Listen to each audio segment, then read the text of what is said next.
happy sunny, at least it's sunny here. It's Saturday morning. A little bit here. Yeah. There's apparently a word for like warm sun on cold face. I, I don't remember it because but I love those words that are from other languages. Like there is apparently a word in Dutch and it's for the cold side of the pillow when you flip your pillow and it's cold for a moment. Oh, and like, come on, we needed a word for that, right? Good morning, Christine. Morning. A word for the cold side of the pillow. Yeah. Like, and are you with me on that? Like, yeah. With you. I actually have a special pillow that has a cool side and a warm side. Oh, that is special. Oh, yes, it is. Yeah, the quilting on it is different on either side. Oh my goodness. It's a thing. It is a thing. It's a thing. I have a special pillow, but not in that way. Yeah. That's why I don't want to travel anymore. I can't take my pillow with me. Exactly. No clothes, but I got my pillow. Who did we just have drop off for what it's worth? Esther just dropped off. Okay. I just gotta adjust one little setting here on my headset because this side tone thing is weird. That's better. Okay.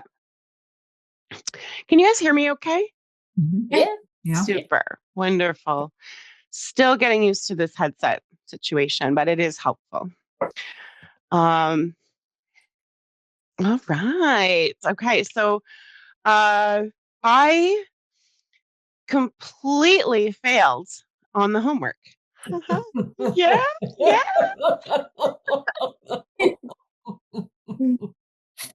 So happens. Yeah, is anyone with me? It happens. I'm not alone. My loves, I love experimenting and I love these complex media combinations. And then also, okay, cool. Thank you, Esther. So she'll be back in a minute. I love coming up with projects that are really designed together. It's really important to me because, I've done it and you've taken classes, I'm sure, where someone has put together the whole thing, all the thought in advance, and they're like, this is what you're doing. And you're like, okay, let's go. But to evolve from that is to be part of that creative process and to come into the project and say, well, what would I do next? What could I do next? What are my options, which can get confusing. And that's why I do like to do it together. Okay. Because then we can make good decisions. And I feel like, that I'm being able to support you in that. And hopefully that's your confidence, right? So I didn't put the gesso layer on because I did that. I did that. There was a moment where I was going to do it.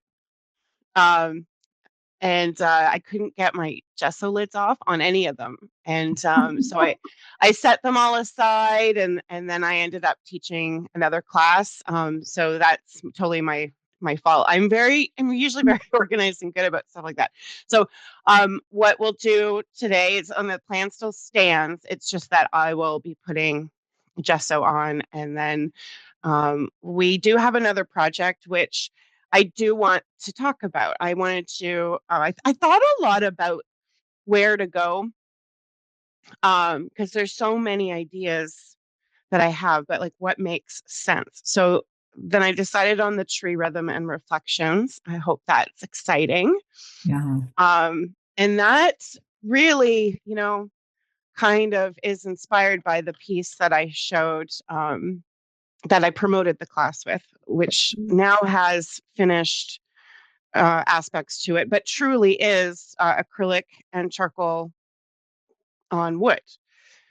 So this is actually one of the reference photos that I sent out. It's a effective photo. And I wanted to be like, hey, if you want to make your own, then there you have the reference. And then this one I didn't take this photo. This is also affected, but I think it's a great composition. It's got enough variation. And then whichever national park site I stole it from, it's like our work's not going to look anything like it, so it's not a big deal. I'm very much an advocate for appropriate photo referencing and licensing, but in this case, this is like I could have taken the photo. I'm just not going to lie about it. And but I really loved this crop. This is what was used on the website. It was a banner, and I thought that's really great. And this is the full image. And so I was like, well, that's just really nice to talk about composition and how cropping is, a big part of your decision making. So and then these two are kind of their own standalone. And so I wanted to kind of individually set us up with, depending on the material that you have for creating this, whether it's using acrylic right on the wood or watercolor right on the wood to start and get something really vibrant and delicious and a sunset. And then that'll take time to dry. And then maybe we'll come back to our drawing. I'm calling it Eversway. It's a nickname for the tree. And then we can come back and sort of do a back and forth. Any thoughts, questions, shaming? You wanna hit me up? It's good. It means that's like long-lasting friendships, right? You have to tease. Bring it on. No, it's all good. We're all human. So last night I set up the studio and I put everything out, and then this morning I came down here and I was like, wait a minute. Wait a minute. What is the next step with these that we were working on? My thoughts were to gesso and then acrylic or oil paint. And I mean, you can continue to draw, but my hope was that we would leave some of the wood. Yes. So that you get to choose. You want to maybe paint in a little bit in the tree or the space around the tree. So which you choose your positive space to paint. And knowing that the drawing's not going to be harmed because we've gessoed over it. And there's like a nice piece there and comfort that all that work is safe and protected. I thought we were going to do soft pastels on that one. Or because we put dry media ground on there? Yes. Did I make that a decision for everybody, or was that an option? It was an option. Was it an option? I thought, okay, I thought it was, okay. Oh, I did dry media ground because I was thinking pastel, but I didn't know. I thought, and I have both out. So I recognize that we were talking and I was like, oh, put on dry media ground, Betty, pastel would be good.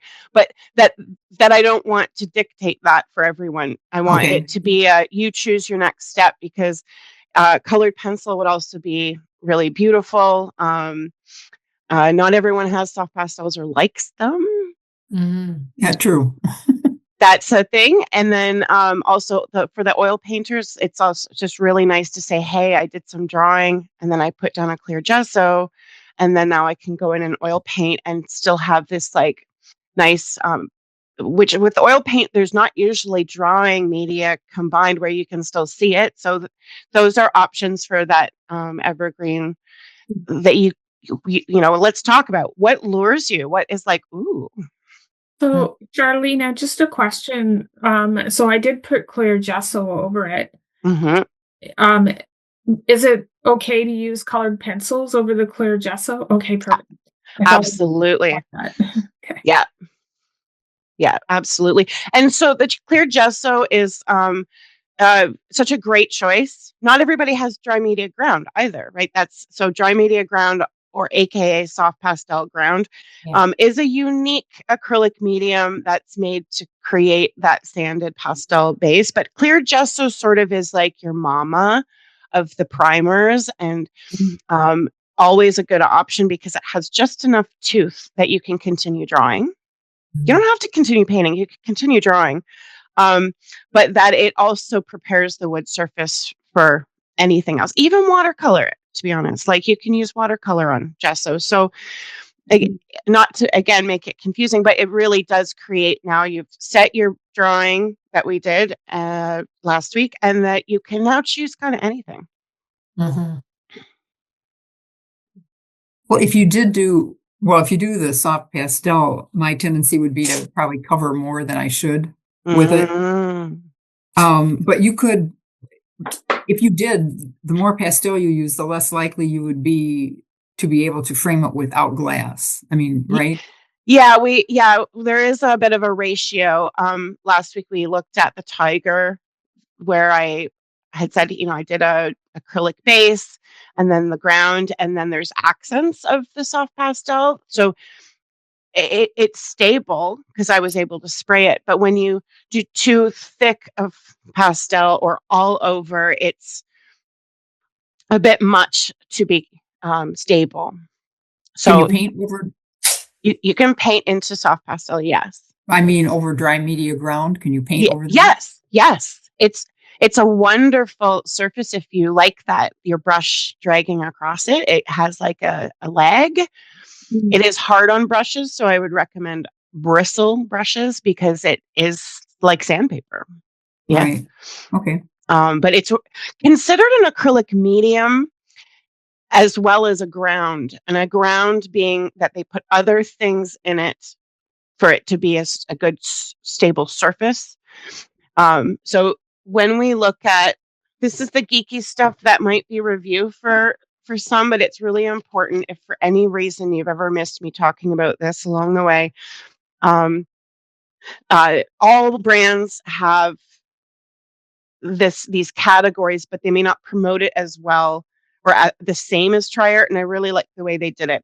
So painting mediums, what that means is the majority of the medium is polymer medium. So, hold on. Paint is acrylic polymer emulsion plus pigment. And so a medium such as a gel medium is acrylic polymer emulsion, just no pigment. So all these painting mediums, the difference between them is their viscosity or their texture. But the number one connection is that they're made out of that polymer emulsion. And then you have additives, and additives are things like retarder, flow release, silk screening base. These are all volatiles that leave the paint. Sorry about the like, woo!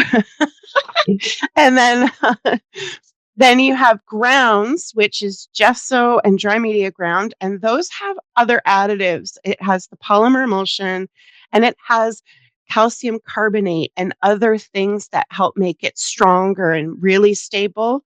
Modeling paste is also in that category, where when it dries, it's very hard and you can carve it because they put other other components in there. And then you have finishing mediums, which are not necessarily acrylic based. Sometimes they're solvent based, depending on the company. So those are categories of acrylic mediums, and that's why you hear me say grounds more than acrylic mediums. Like, they're all part of the acrylic family, but some of, like, the grounds have a different intent, even though you can use them in your regular painting. And so I'm coming back around to say that you can use a dry media ground in your painting simply for its texture. So give me an example of that.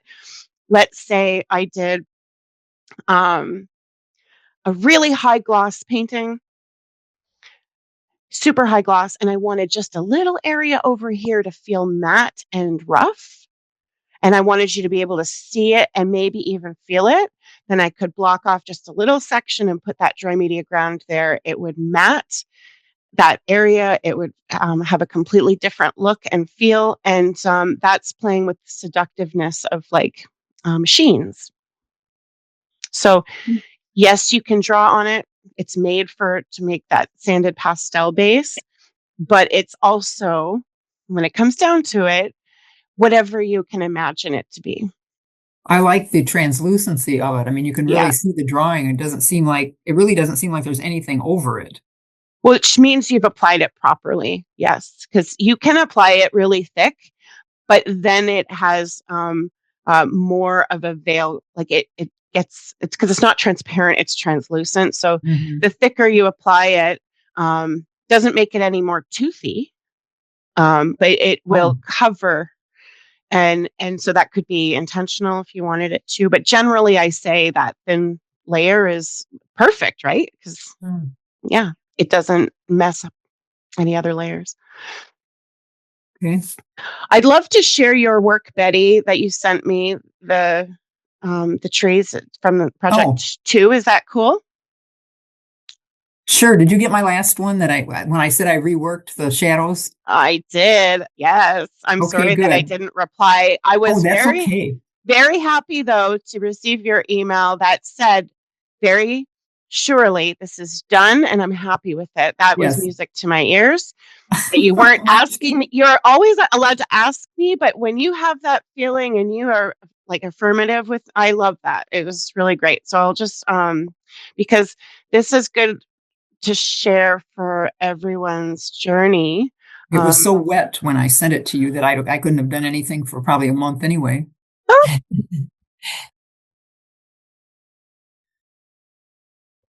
Oh, lovely. Oh, wow. Ooh, yeah. Really beautiful. Oh, thank you. There was so last Saturday we were doing like a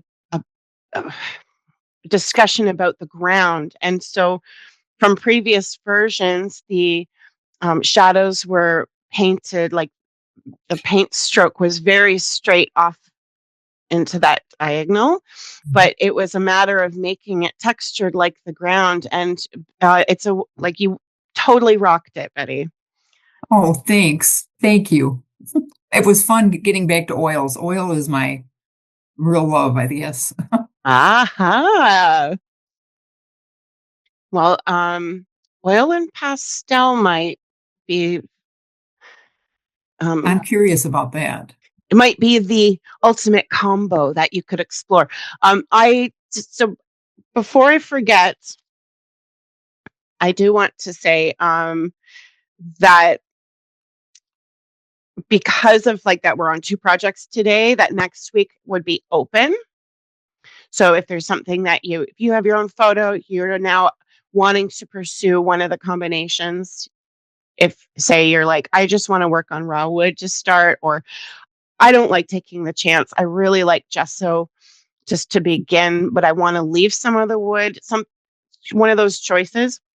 Awesome. And if I can help with I have a theme, I have one because I was out for a midnight. Not midnight, sorry. It's midnight at 5:00, right? Yeah. I was out for a walk in the dark and I looked up and I said, I'd really love to do a low key, like very dark and kind of like looking up, maybe canopy, but like with a midnight sky, and how to make that work value wise and color wise. So that could be, if you're into it, that's my note for the possibility. Even if we started something, there's always Open Studio. If I'm going to keep that running. So if I'm not running classes, say in December, other than that, and you want time to finish, hopefully Sunday mornings would work. So let me get on board with where everyone is at on this fella. I'm just going to hold it up. This guy. Questions about the next step, because that's your choice. And I want to help you make a decision you're excited about. and I'm throwing it out there. So whoever just goes, me first. Okay, Betty. I love it. I have the dry media ground on there, and I see it as all pastel. I mean, I have set up for pastel, but I'm open. I mean, I know if I go in with pastel, I see doing a lot of pastel. I don't know how to do it otherwise, I guess, is my issue. Now, what pastels do you have out? Oh, I have them around me. I have my hard pastels and the soft ones here and my pencils available. So I'm going to suggest start with pencils, because then, and maybe just do the evergreen tree just to begin, because maybe the background can just like let that be wood. And it's a gorgeous drawing. The pencils will give you control to stay within the tree, and not go too much too soon, and then we can do a check-in. Okay. Pastel pencils. I would suggest pastel pencils. It doesn't lay down a lot of pigment, and it's a slower process, which you enjoy, right? Not to just outline, but to actually do some filling in. Or outline. Listen, this I want. Right. Why don't you just choose a color palette to start, and then go in thinking I'm going to work on the tree and see what happens. What if you just kind of went in and did some psychedelic patterning within the tree? I don't know. Okay. Yeah, be open to seeing what happens. This is now it's having a conversation with the wood, letting the wood tell you, let your drawing tell you. And really, you just have to get that pencil down on the surface to see what happens. Yeah. Okay. Yeah. Okay. Thank you for the trust. Your spirit is thanking you too. Thank you. Carol, darling, let's see. Gorgeous. I did add some more branches, but I love that I can see the wood and the movement in here. So I was kind of thinking a bit of watercolor, but I also don't want to lose the grain, just this natural look. So I'm not sure. Carol, did you put a gesso over it? I did. I did the fixative, and then I did a gesso. Wonderful. Wow. Did you all ever follow the instructions so well? Bravo. So you won't lose your drawing, right? And the watercolor is a great choice for that. You're choosing it because it's transparent. Yes. So it's going to work out. And it won't seep into the wood, but you'll still see the wood grain. I think it's a great approach to getting both of those things that you want. Okay. Yeah. And you might not need much at all, That's sort of, this is maybe for us all to think about. With the drawing there, once you start adding color, maybe you don't even need very much. Like, let's, not feel that the next step has got to be laborious, right? If you wanted to do the watercolor on the dry wood, you wanted to get that soaked in feeling, keeping the grain, then you would have had to have had your drawing done in a wax pencil or something, right? Yes. Because I did a wash on raw wood with just acrylic, with no drawing, because I had the paint, extra paint, and I love the way that looked. That was just a diluted down acrylic. Gorgeous. And really, so then you could do a drawing right over that, right? Yes. Yeah. Okay. Thank you. Yeah. Thanks. Esther, where are you at? I didn't do much on it other than add in a few connecting branches. I guess I feel it's quite busy. Oh. I don't know if you guys can see it very well. Mm-hmm. Nice. Oh, it does. It feels just enough to Just me. enough? Okay, Yeah. good. And Yeah. then I feel a bit like on the screen it looks like this tree here is right up against the edge, but it isn't. Mm-hmm. But this one over here is. And you did comment on that last week, Charlene, and I feel like you're right. So I want to pull that back a bit here, like meaning add some lightness so that this not that much, but so that this isn't so up against the edge of the board. Or should I be very concerned about that? No, I actually think it's really from my memory that my comment was that this works, even though normally we wouldn't do that, but that this actually works, breaks the rules, so to speak. Yeah, that's neat. So now you have me recorded, so hopefully my memory, but that's my feeling. Right. That's probably right. You'll have to rewatch. Yeah, I feel that this actually is an opportunity because you did such a good job on the very they're subtle, but there's the one with the space, the little tiny bit of space. So I guess it's the side. Yeah, do a little tap. Yeah. That you have, like, you can see the tree and it's not so straight, like you have little knots. That's really makes a huge difference, even though it's a small little thing. And then I would probably choose to work in the negative, like do color in behind, because your drawing is like sufficient. And that's an opportunity that just that little hair there is to make sure there's color there so that it's noticeable that it's not right to the edge. That little sliver means a lot. Okay, you know? I love negative space, working with the negative, so I like that idea. And what medium are you being Well, I thought about colored to? pencils, but now I'm thinking maybe I'll just use watered down acrylic. You can use both. Yeah? Yep. You can use both. And maybe do choose, let's just look for a moment, an area where you can let some of the wood show. Maybe in the trunks of the trees, just let that be wood. And you don't need to do that brown or anything like that. I would suggest that could be a really successful choice. Okay. It's nice through here too. Let's see if I can hold this thing. Because you can actually see some of the wood grain here, so I don't. I'll make it very transparent, whatever I do there, because I love the fact that that shows through. Me too. Yes.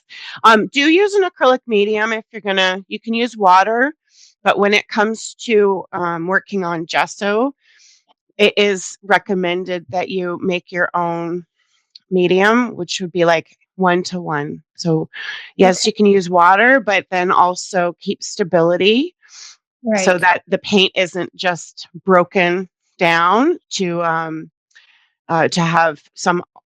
It can be gloss medium, it can be matte medium, semi-gloss, whatever. I'm looking at gloss medium right here, so I'll. Nice. And you can even use more gesso, by the way. You can do like a mixture of gesso and water, and that can be a medium too. Okay. All right. And then it kind of keeps the tooth happening and it keeps stability. Okay. Nice. Okay. I like it.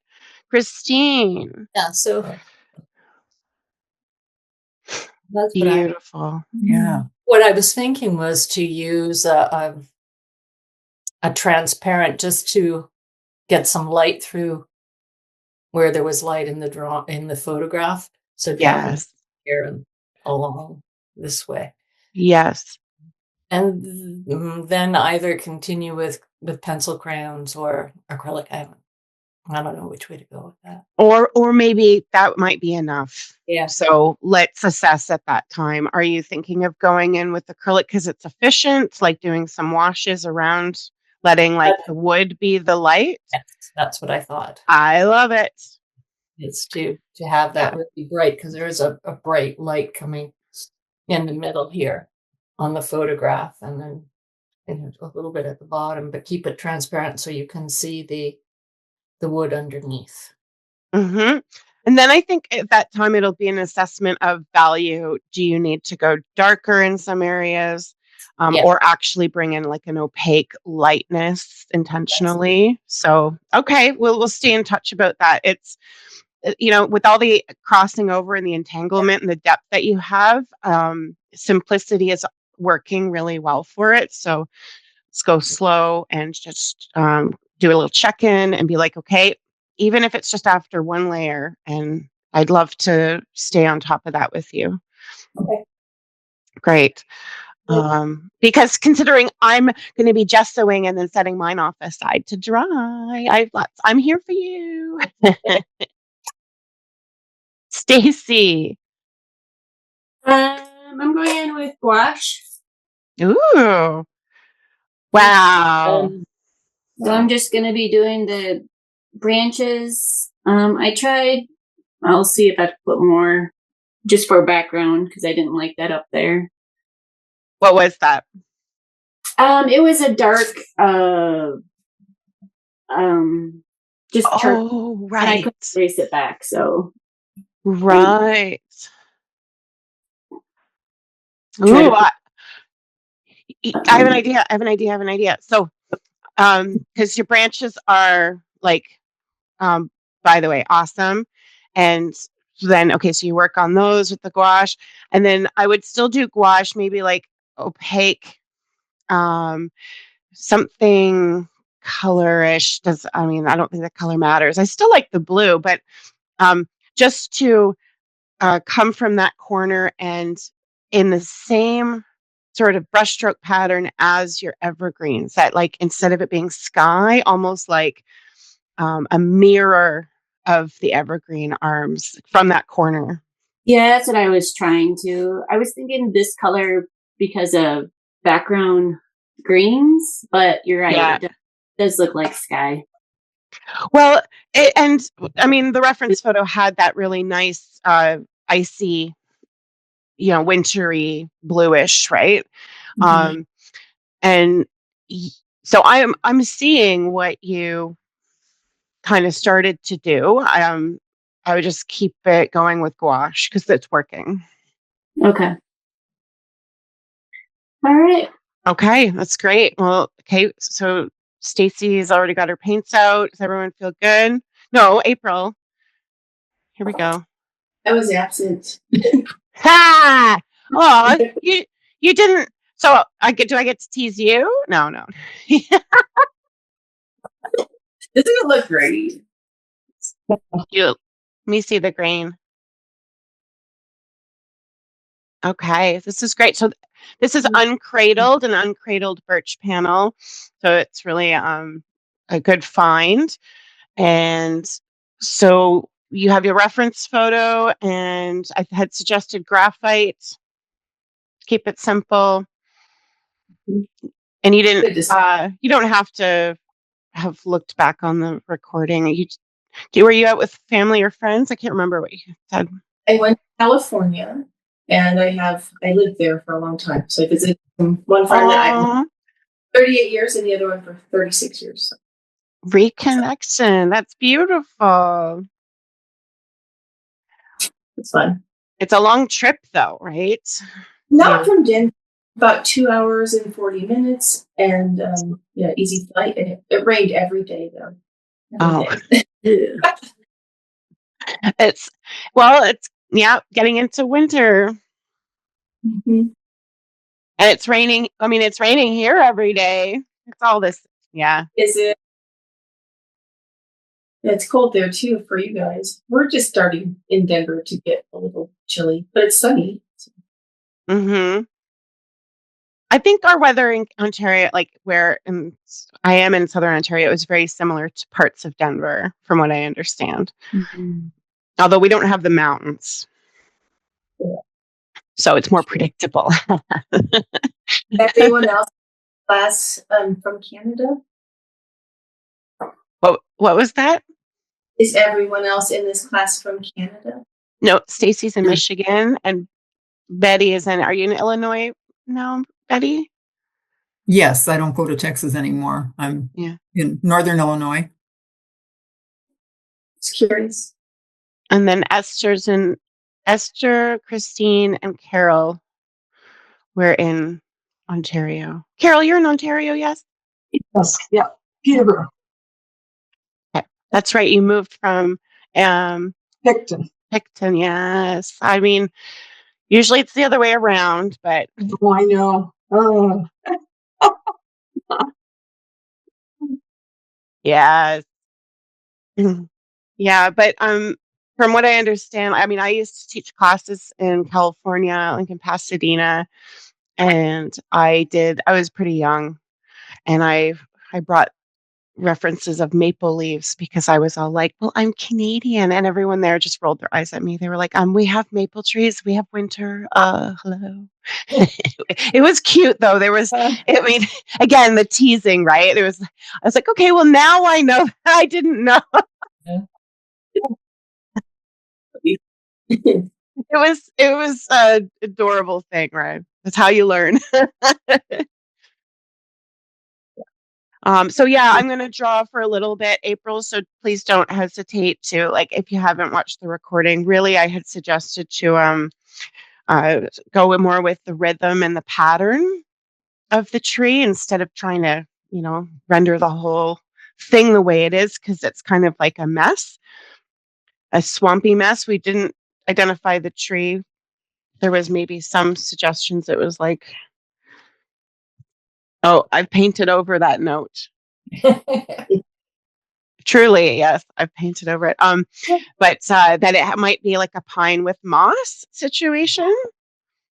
That however you interpret it is more about that rhythm. And I didn't work with the wood grain because I didn't have that to work with. But maybe you can break from the reference and go a little back and forth because you have some nice grain on that, and it's a larger piece. I'm going to have to because I don't even know if I have the reference photo for that. So we'll just pop something. Do you want me to resend it? If you can, I don't want to interrupt everything. Of course. No. No problem. I can put it in the chat, or is the chat or email better? Email's probably better. Okay. Yeah, I got it. I can print it. Thank you. Sorry. Yeah, I looked through all. No, it's pretty fun. Thank you. Mm-hmm.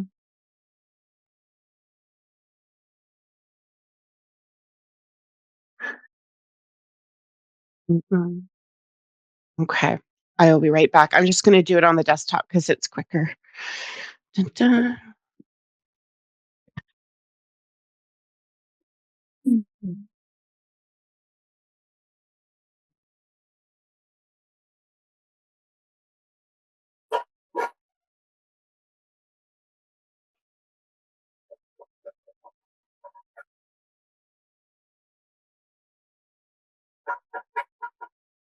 So this week it occurred to me that after, and I'll say a summer and then the autumn season, my studio is an absolute disaster. And well, I guess it's normal, and it's not a bad thing. Here we go. Reference. But yeah, through, I was looking for a framing tool because I encouraged my roommate to enter some photography into a show. And she got in, and then so I sent that off, April. Should do a check on your email. Yeah, so she had the print done, and we were putting everything together in the frame, and I needed to get my framing dart tool. So as it goes, couldn't find that tool and almost tore the studio apart looking for it, because where I swore it was not. But then I started realizing, I'm like, oh, there's a pile here and a bag there and this there, and I just threw that there, and oh my goodness. So someone recently had been asking me, so like, what kind of new work have you been doing? And I was like, listen, it got really heated. I'm like, don't even go there. It's going to take everything I have just to get organized and make a plan and clean up old stuff, never mind new stuff. So it was kind of funny. My reaction was like, why would you ask me what new things I have going on? What about the old things? They're everywhere. And I did find the framing tool eventually.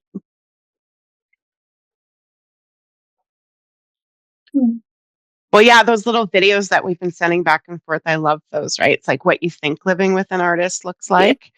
And then you get all of these really nice pictures of, like Martha Stewart, like everyone's got their paints categorized by color and hanging up on little hooks. Yeah, it's not realistic at all.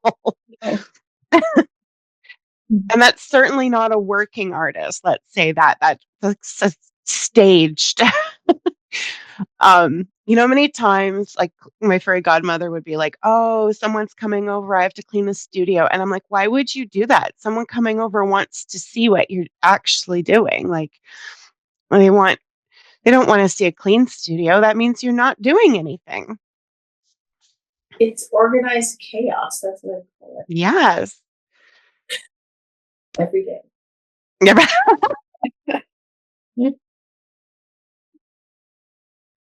I feel like my studio is always a mess. Like right now, I'm surrounded by a mess, but I've cleared a space to do what I'm doing today. Well, would you rather be clean or would you rather be doing it? I kind of like it. I like it that way anyway. I think there's something about it. Yeah, when I have a clean space, I guess in some ways it's like you do have to clean up every once in a while, right? It's just like dishes. Like they're always, you have to do them. But sometimes I'm like, if I have something on the go and there's a mess, it's inspiring. When I clean up, I never want to get back to it again in the same way.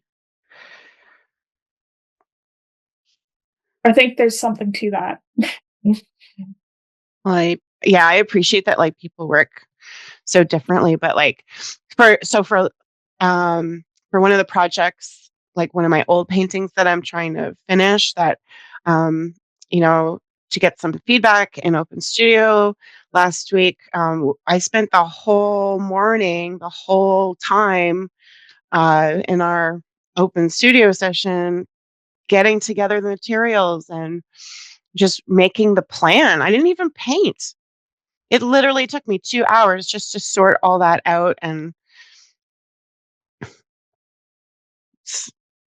then yeah, and you're just like, "Oh my God, where does the time go?" But then I didn't get to paint at all. I went and did other things. So I still have all those colors in a pile. And I can't put them away or else it'll never happen. Well, I think that's part of the thing for me is when I come in here, I just want to be arting. Yeah. And I do clean it up and reorganize it every once in a while, but yeah. Yeah. What do you want to do? Spend your time cleaning or arting? I love it. I'm using colored pencil, just like I haven't done the gesso yet, right? I just had added some color last Saturday at the very end of class, and I wasn't sure if I liked it. And I'm like, I can't just leave it. I'd like to add just a little bit more so it's intentional. It looks really nice. It's barely there. Like, just as an example of, we talk about doing watercolor washes, but I've just been like hardly tickling with this kind of a teal color, and it's just like tea staining it. It's really nice. Like I'm doing scribbles, and I quite like just going slow like this. So Yeah, colored pencil is a really nice option.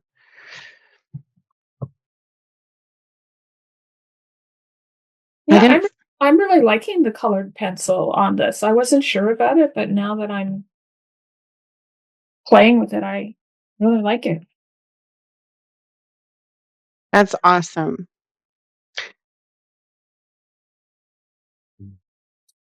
I don't like colored pencil traditionally because it's too time consuming for me. But I like the control of color sometimes. And I like drawing. So I think that's where I'm like, oh, how can I use this?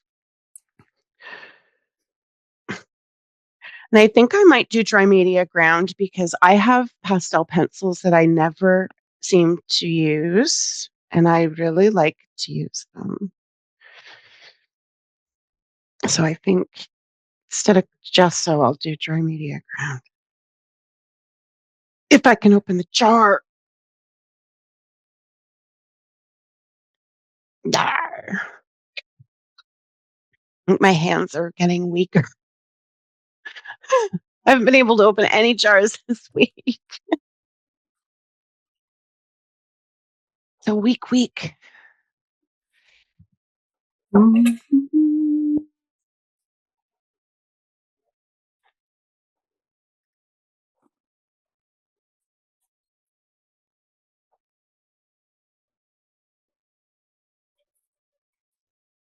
Oh, I had accidentally turned my mic off. Can you hear me? Yeah. Okay, cool. I'm going to get some hot water because that really does the trick on the lid.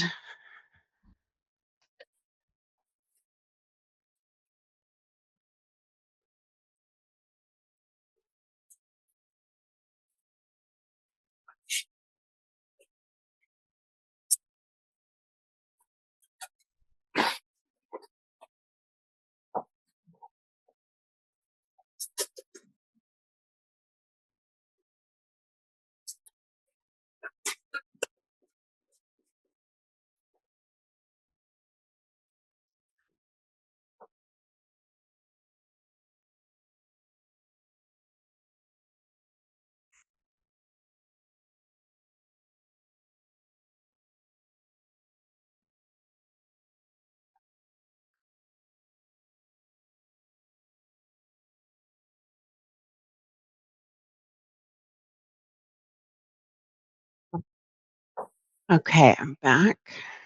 So Kelsey, my roommate, she showed me this meme. She's younger than I am. Okay, so yesterday we were in the studio framing and whatnot, and she's like, well, the Earth is round, right? And then I was like, yeah. Or I was silly. I was like, yeah, maybe. How can you be sure?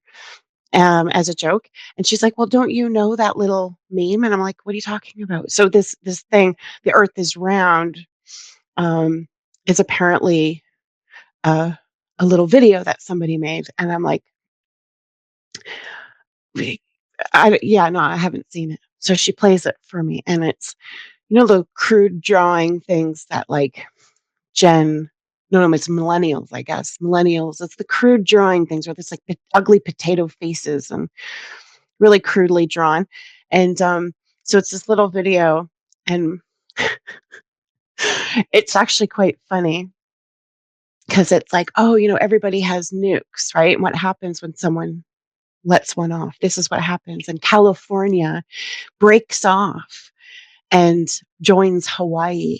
And like, and he draws it, and it's really funny because like the way California just like cracks right off, and then it like floats away. And then Canadians are just like A question mark A.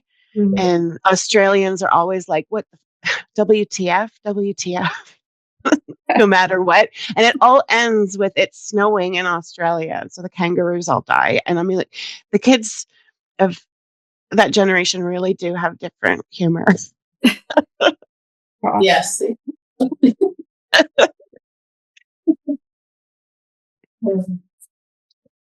But just thinking about California, it's all I can see now is it floating over because of this little video. We always joke, well, people I know here in Michigan that that California is gonna break off one day, and I mean, one day maybe in a billion years, but we won't live in California because it's gonna be in the ocean. Right. So you mean like literally break off? Yeah. Yeah. It's funny because I have no desire to live in California because of like the earthquakes and stuff. Mm-hmm. But when people come here, they're like, yeah, we have no desire to live here because of tornadoes or, Yeah. Choose your poison. Yeah. Yeah. One of Logan's best friends from college now, he's from California, I think San Diego area. And he always complains like, because he has to take vitamin D in the wintertime and all this other stuff. And we're like, you chose University of Michigan. Like, you didn't have to come here. Quit being a baby. That is where I grew up, Michigan. Oh, yeah? Yeah. Where at? I was born in that beautiful city of Flint. Oh, I love Flint. My aunt lived there. So I visited quite a lot. Yeah. Yeah. And Frankenmuth. I think she. That's awesome. Yeah. My family's mostly there too. I grew up in Clarkston, Michigan. Yeah, I know where that is. We were in a town called Davison, so not far. Oh yeah. My cousins live in Ortonville. Oh, okay. Long time ago for me. Well, and then what? Did you move to California from there, April? No, we moved to Page, Arizona, up by Lake Powell, Grand Canyon Dam. Mm-hmm. And then I met my husband there, and then we moved to California. And then we back to Colorado in 94. My husband's from here. Kind of been all over.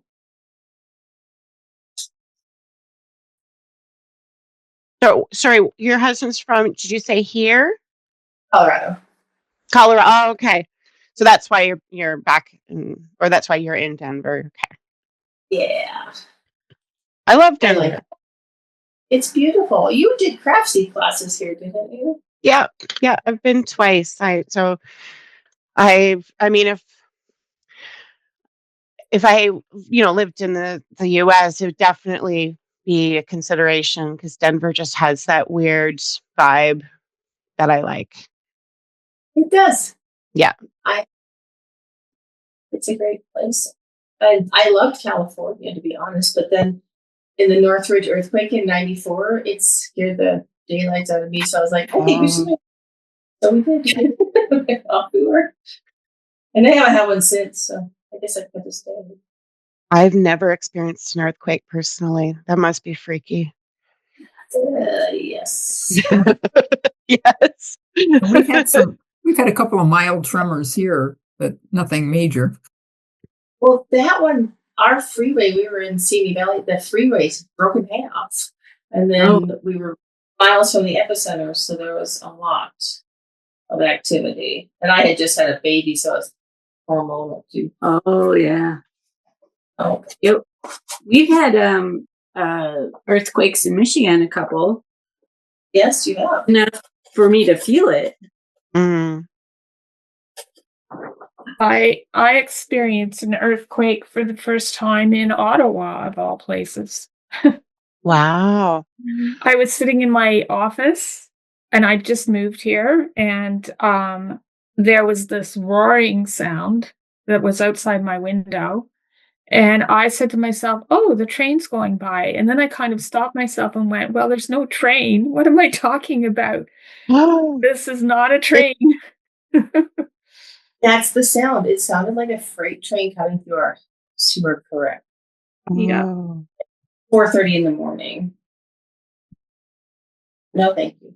Had a snow one in Toronto probably in the 80s. And at the time I worked at City Hall and the chairs rolled down the floor. Yeah. Whoa. I went home that night and my cats were a bit freaked out, shall we say. Oh, I bet they can feel like subtle things, but then also your energy too, right? Yeah, exactly. Yeah. I was sitting on the couch with my cat at the time, and our couch actually moved, and it sounded like a big rumbling. And the cat looked at me like, that was rude. Like, I did it. No, it wasn't me. Oh,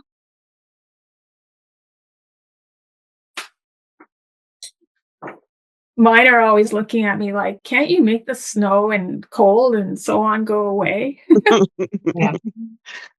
Do you let them out, Esther? They love being outside here. They Yeah. love Do you have like a backyard enclosed Oh, situation? we have like 7.5 acres. And we have one of our cats wanders, so we actually put a GPS thing on him. So, Oh, amazing. yeah, Oh. but yeah, I mean, I guess for myself, I probably wouldn't have let them out, but Dan's very much like they actually love to be outside, and in a way, it's healthier for them. I would love to let my cats outside here, but there's too many predators.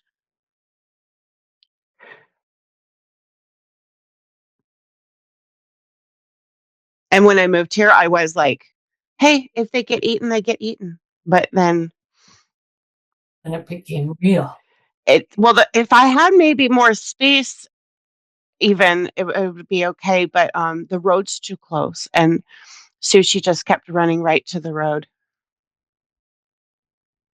Well, my Jazzy, like there's a bridge that goes across a river into Pakenham. Yeah. We're outside of Pakenham. We know he crosses the bridge at night. Oh my goodness. Oh yeah. And it's a narrow bridge too. And so far so good. He's been doing it for years. Wow. So I've stopped thinking about it. Yeah. Otherwise I'd be nervous. Doing. No, that's good. I mean, obviously, there's a built up history and trust there. I unfortunately do not trust my Sushi cats at all. Well, like I say, if it weren't for my husband, I probably wouldn't be letting them out the way he Yeah. does. But, one time I heard all this noise outside the house, and it was two animals fighting with each other. I don't know if I said this already to this group, but anyway, it was Gemma, my little female cat, who looks very pretty and everything. And apparently she had gotten into it with a fox. We have a fox around here. And I tell you, she came in looking, I guess the fox must have taken off because she came in without a hair out of place. She was like, came in, did her usual princess thing. No problem whatsoever. Hilarious. Yeah. Good for her. Oh, I like that's it. That would make me feel like really confident. Yeah. When we first moved into the house that we're in now, we had big trees, like our deck was built around the tree. That's how close it was to the house. And we had a cat that used to go outside all the time anyways. And so when we first moved here, my husband was setting up the grill, and the squirrels came down, were chattering at him, and it made him nervous. So he let the cat out, and the cat came out, and the squirrel was like still only like 4 feet off the ground, chattering at my husband. And now the cat and Micah, the cat, looked at the squirrel, looked at my husband, and then just walked off. Was like, it's your problem. I'm not dealing with it.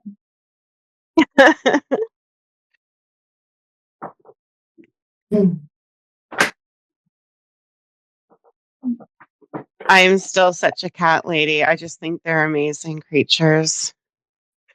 But what They're about mad. Sorry, go ahead. Toshi? Well, so the cats are still very mad at me about Toshi. Uh-huh. Yeah. Like Posey has this perch. It was the best investment I made. If anyone ever wants a window perch for their cat, let me know. I'll send you an Etsy link because it was made in Ukraine, I believe, too. A beautiful, beautifully made product.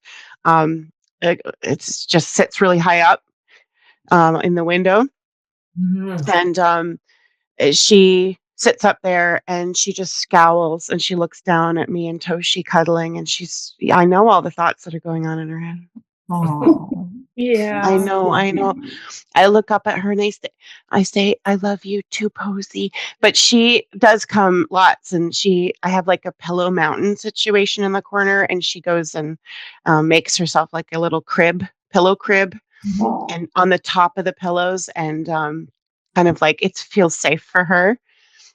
And the cats I'm their bodyguard, like, and Kelsey as well. We're their bouncers. So Toshi is still young, and it really um, presses his luck a lot because he has not lost an eye. All the cats have their nails, right?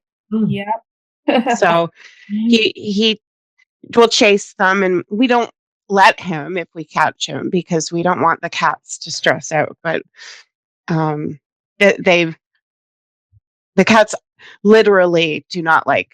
None of them like him. oh, None of that's them. too bad. I know. We can't make them either, right? That's the hard part. No, I would be interested in that. Just seeing what that window perch is like, Charlene. Sure. Okay, I will, because it's brilliantly made. Yeah. Okay, Betty. I'll do it after. Can I show you what I'm doing with these Yep. pencils? Because I'm tending to be a little heavy, I think, but Okay. Ooh, beautiful. is that okay? I mean, not too That's beautiful. heavy? No, Okay. not too heavy at all. And I'm Thank you. very excited to see just, what happens when you add color just to that one tree. Oh, right. Maybe everything else is just going to be like beautiful the Well, way it is. I know I'm going to have to do something with that stump because to me, that stump I love the colors in that stump. So, Okay. All right. Yeah. Yeah, that looks great. I can't wait to get into that, but I have to finish this drawing. How is it going, April? You have a bigger board that's 11 by 14, I think, right? It's going to take you a while. Let me see. Oh my gosh. Just in there. Great. That looks great. Working good and quick too. It's gonna be a while, but yes. It is. Yeah. It's worth it. But no, you've got that in really nicely. Thanks. Good amount of time too. Since we'll see. Maybe I'll check in. The next time I check in, we'll see that perhaps I'll demonstrate the reflections just to get that started. And I don't want any homework for anybody, simply because there's too much going on in lives. No need to. We'll just use our class time wisely. If I can't do the homework, then I can't ask. Dun, dun, dun.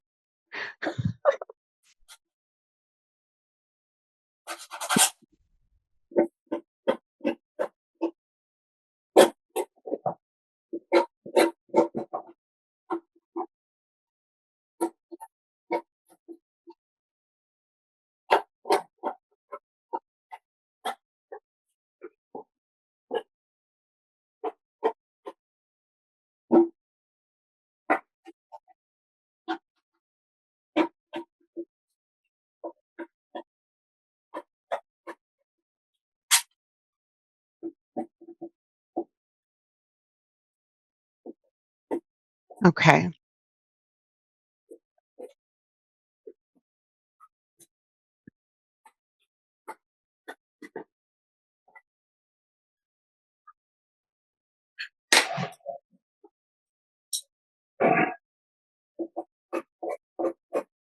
I shall demonstrate the dry media ground I'm just going to spotlight for the video, but then if anyone else has not seen dry media ground applied before,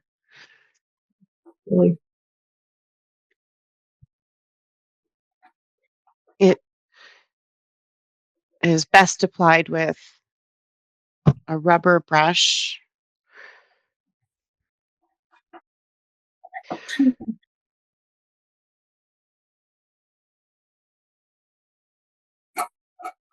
Were you using, was that all graphite or was there some charcoal in there?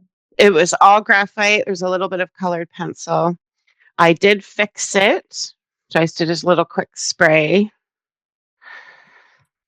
at the end of class last week. So I didn't spray it again. Like there was a couple of things that I just added today, but I had used this at the end of class last week. Not that I had to. It's just it kind of is nice before you do the gesso because any kind of like this is dry media ground, but whether it's gesso or dry media ground, just before you do anything that's really wet, you just want to fix it as safe if you have it.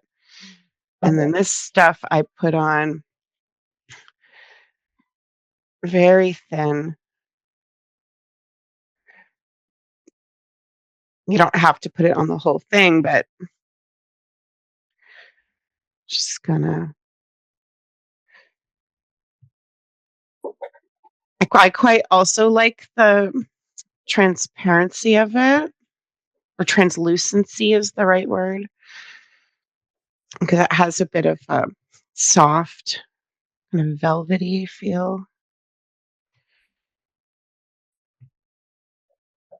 And then I just hardly touch it and I drag the rubber brush across to get any bumps.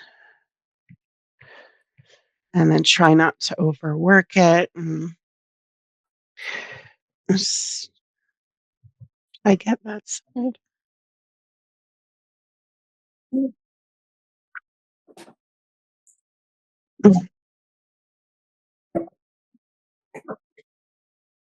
then set that aside to dry.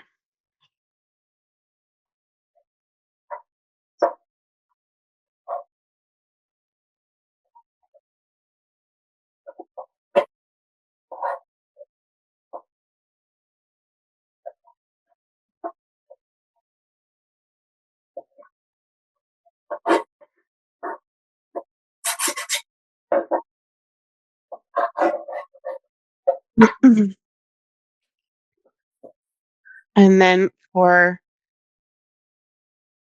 I don't usually do this, which is why my stuff seals, but like to really clean up the lid. Like this might seem like a waste, but it's, in the lid and it's dry. So like just getting rid of any excess and then on the threading as well. And just like, it's good every once in a while if your paints are used, getting hard to open.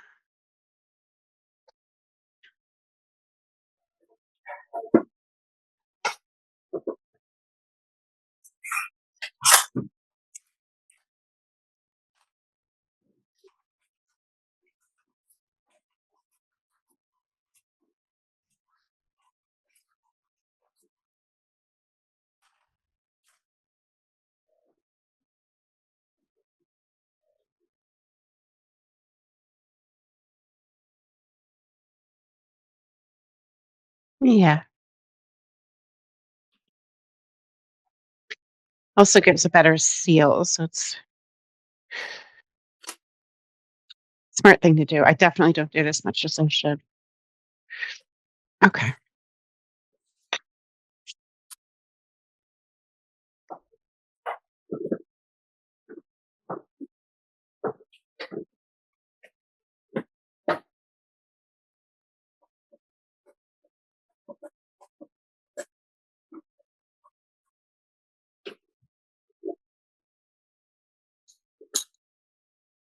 Mhm.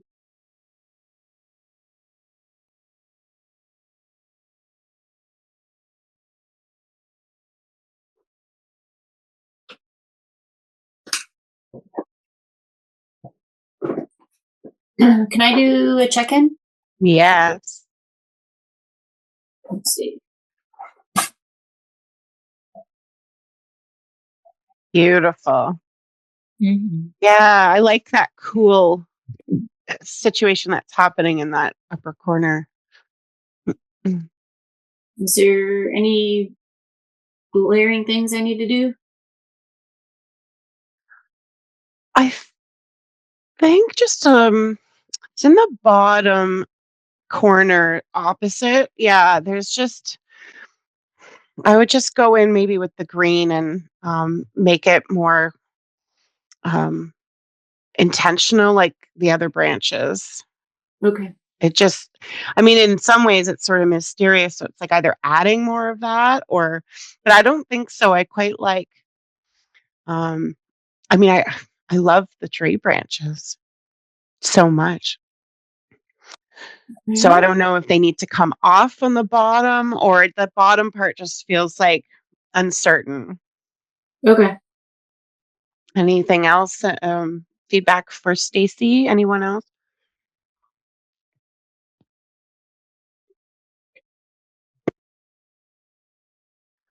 What things that you like? Maybe that's working, so she knows it's working. Beautiful. It's It is beautiful. beautiful. It's really beautiful. Great combination of color and the dark. Yeah. Do I need to add more of that dark maybe through here? Yes, because as much as Mhm. I love, that we're trying to leave the wood, this feels that is too open in a way. Okay. Maybe because it's further down and a little more of a shadow underneath of Yeah. darker. No, I'll expand this over and use some more dark color and through here. Mm-hmm. Just darken Yes. up just that exist, and that way it has more weight to it. yeah. Okay. And do you mind sending me a photo or text? Because I would like to just kind of Sure. visually play with perhaps that shadow that we're talking about, like where to make it continue the mysteriousness, needs to actually speak to the form of branches behind those strong ones that you painted in. Mm. So it almost feels like too, like there's not enough layering. Okay. Not that your branches aren't layered, but so it's how to make it so that there's still the wood, but then there's smudge that's working for you.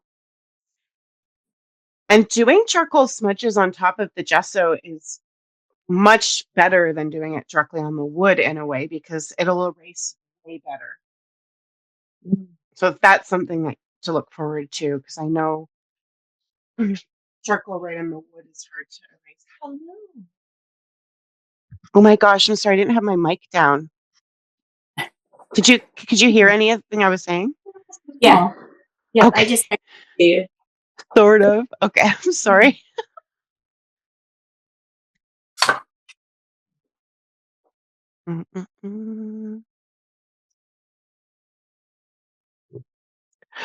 Okay, so see, I love the splatters and I couldn't see them. I would say more of those. In the darker color?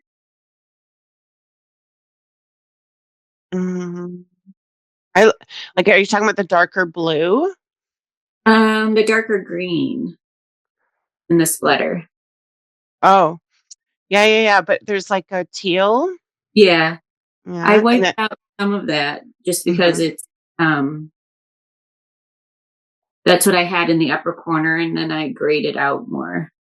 it works. There's also a really nice like periwinkle blue, icy blue that I really like. I'm gonna share my screen so that I can enlarge it. Okay.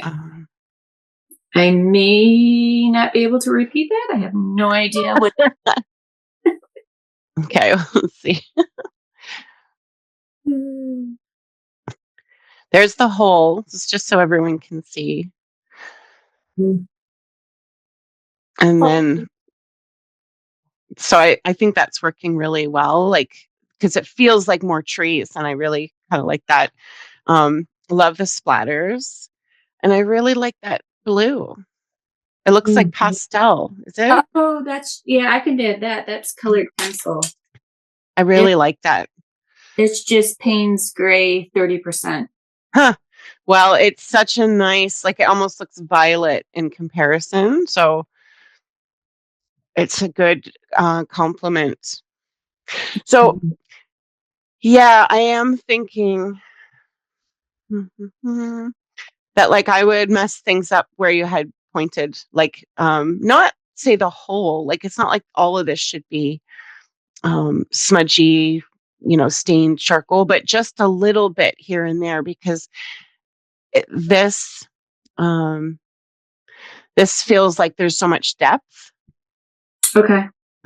And then it's, as much as it's nice to see the wood, you just need to have that stuff in the background happening in there, some here and there.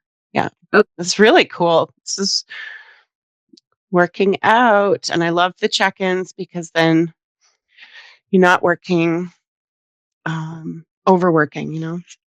Right.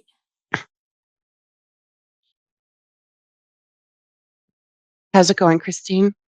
Well, I don't know. Beautiful. I feel the glow. Yeah. So are you bringing in a white pencil crayon? Yeah. Beautiful. It's beautiful. Yeah. It's absolutely gorgeous. I don't think you even need much. No, I think it's pretty much done. Good. Here. Yep. We So did. you were just doing the background then? You weren't putting color in the trees? No. That's So there's cool. just this light that's coming in and a little bit of teal, very, very faint. That's cool. Still see the wood behind. That was the idea. Mm-hmm. And then, to go over these branches a little heavier so that they have some depth.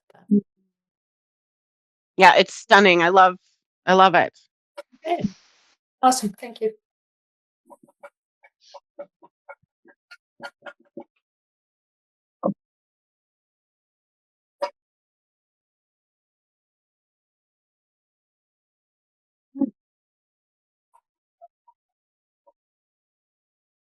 I am going to do a check-in anytime you want. Just say so. I'm going to just grab a couple of acrylic colors to, I think I will demonstrate preparing a board for the reflections so that you can see how to plan for that yourself.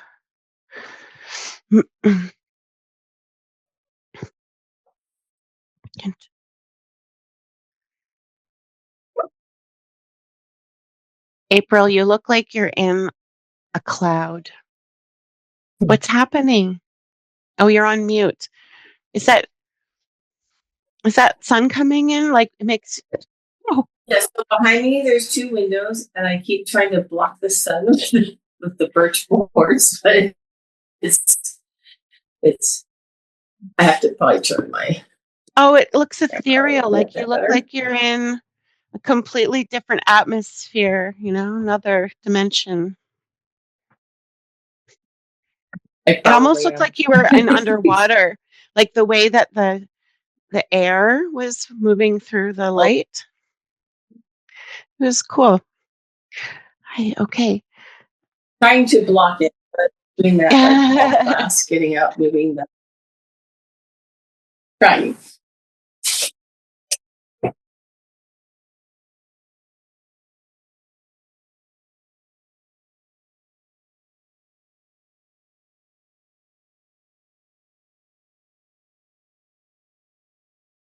So cancel.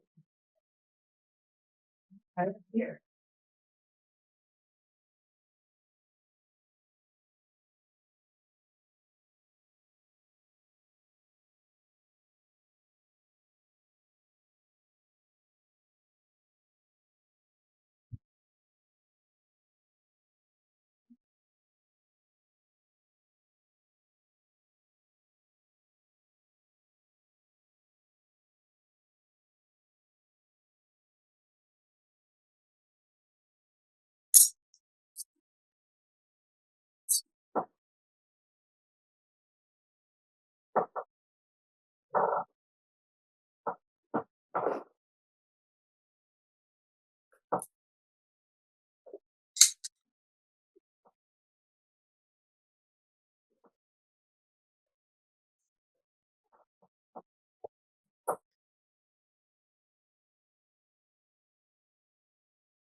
Mm.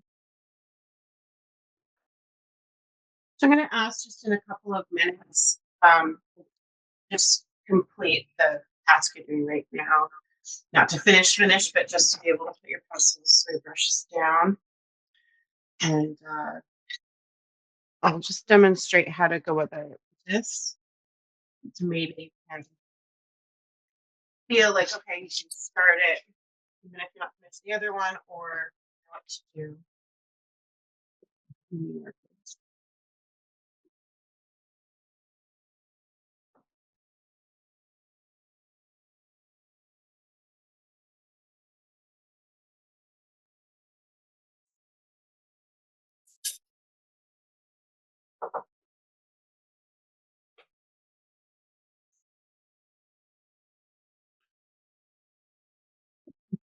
My palette is such a mess. And Soren, the youngest son, boy, was down here the other day, and he goes, "What were you doing here?" And I'm like, "Dude, that was when you were painting, and that's your color mix. He loves to mix all the Shar, I can't hear you. I'm so sorry, guys. Okay.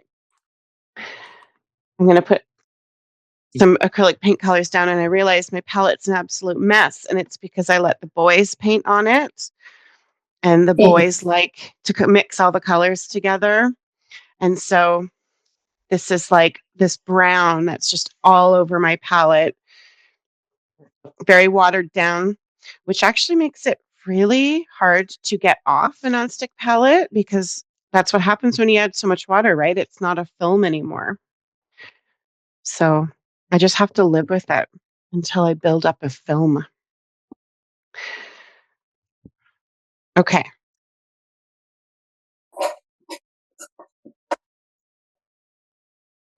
Here we go. Because I have done this one,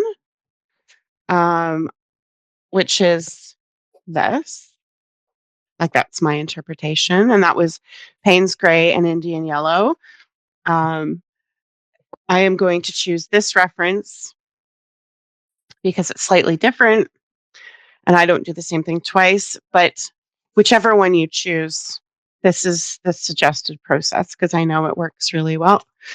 So the colors that I'm choosing are Indian Yellow and Payne's Gray. I really like that combo, but I'm going to throw in transparent. This is transparent gold oxide, I believe. And I'm just working with what I have. So just go with the paint colors that you have. This is complementary because it's like a blue and an orange. I'm going to use it really watered down, so I don't need much.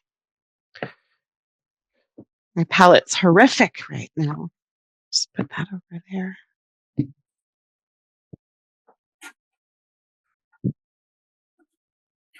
Gosh.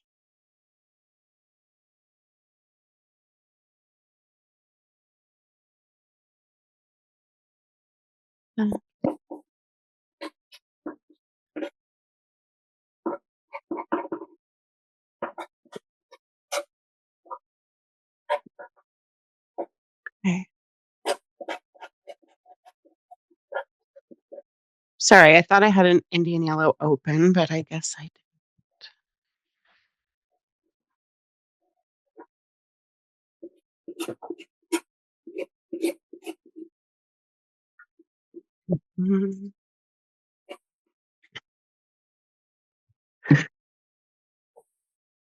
So using something so watery on something that's going to absorb it, it's not much different than any watercolor approach.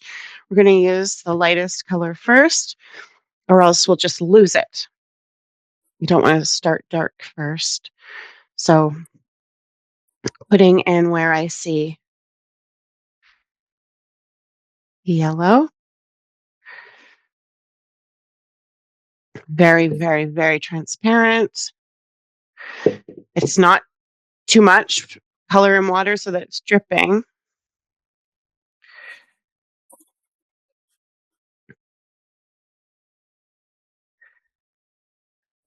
Couple splatters for fun. Okay, then I'll come in with So I kind of have like a light, mid, and dark. So this is the gold oxide, which wouldn't be that much different to a red oxide if you have that in your stash. And you could just use Indian yellow with it. And then now I'm like, okay, we can get into where that would be. The horizon is high.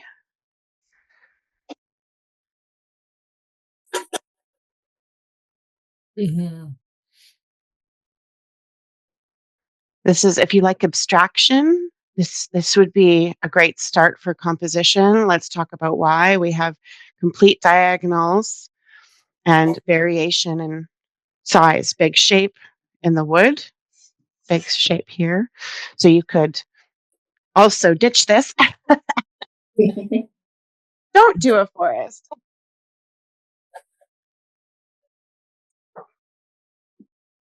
I didn't send it out to everybody, but I had sent on social media Esther a little video about this guy explaining um, about composition, and he uses a simple triangle as an, he's like, okay, you take a triangle and you place it in different various frames and you have different feelings about it. And it's really, he just explained it really well. So I might steal that sometime. Okay, so here I am trying to use the wood, also thinking about where to put in cool colors, like that's in the river or pondish, marsh. I'm going to call it a marsh, and then sky. And I really, with where we've been going, like focusing less on sky and more on feeling within. So I'm not going to put, I'm going to put more of the blue in the reflections, and that I like that as the focus. Okay, that's it for the warm. And then I will take that very watered down Payne's Gray. And this is how, here, I'll just show you how watered down this is.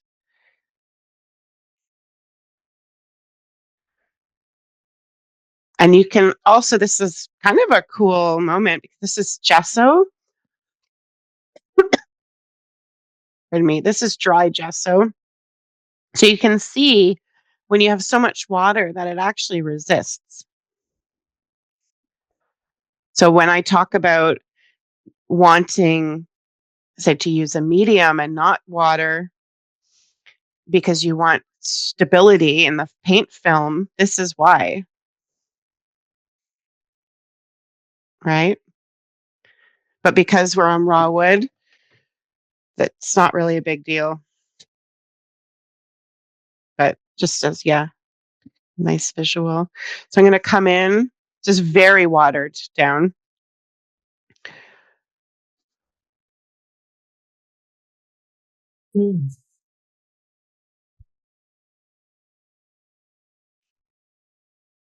I knew that I'd get green out of the layering here.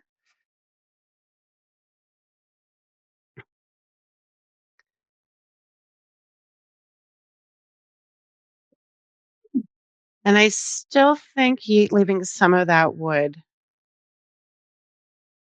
would be nice.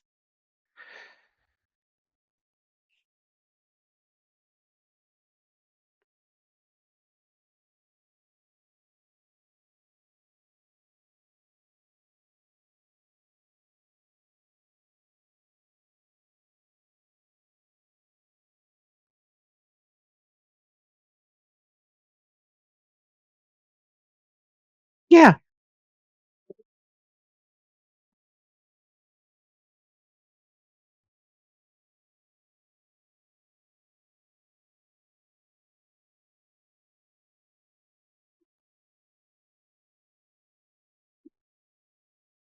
Okay. So that's it for, for layer number 1. It says blocking in.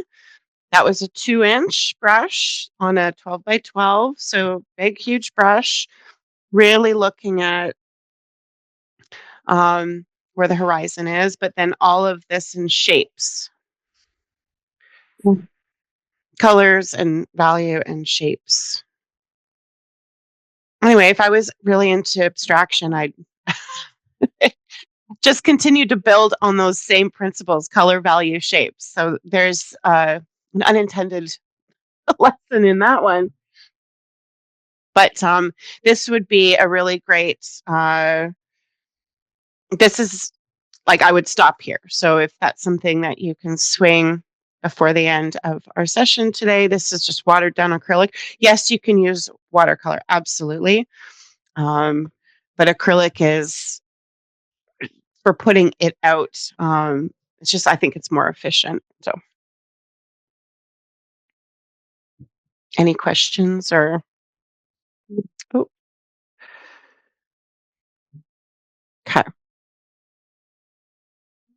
And then let that dry. And then I was going to suggest that we continue actually with using either acrylic or ink. I thought ink might be fun for doing the trees, and I wanted to talk about brushes and how to create a sense of rhythm and variation in our line. So that's something we'll get to when we're all sort of at this stage here, and for next class. So I don't think there's going to be another project. I think the reflections is the last one. So yeah, that's feeling more realistic.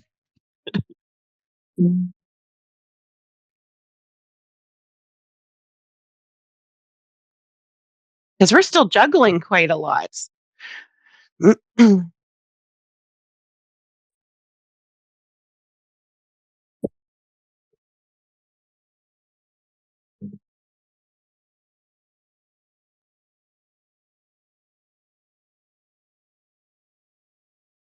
At a side.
Does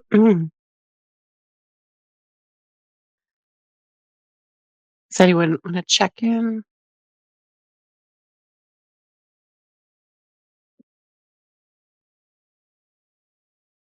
Well, I'm still working on the on this. Is that all right? Of course, yes.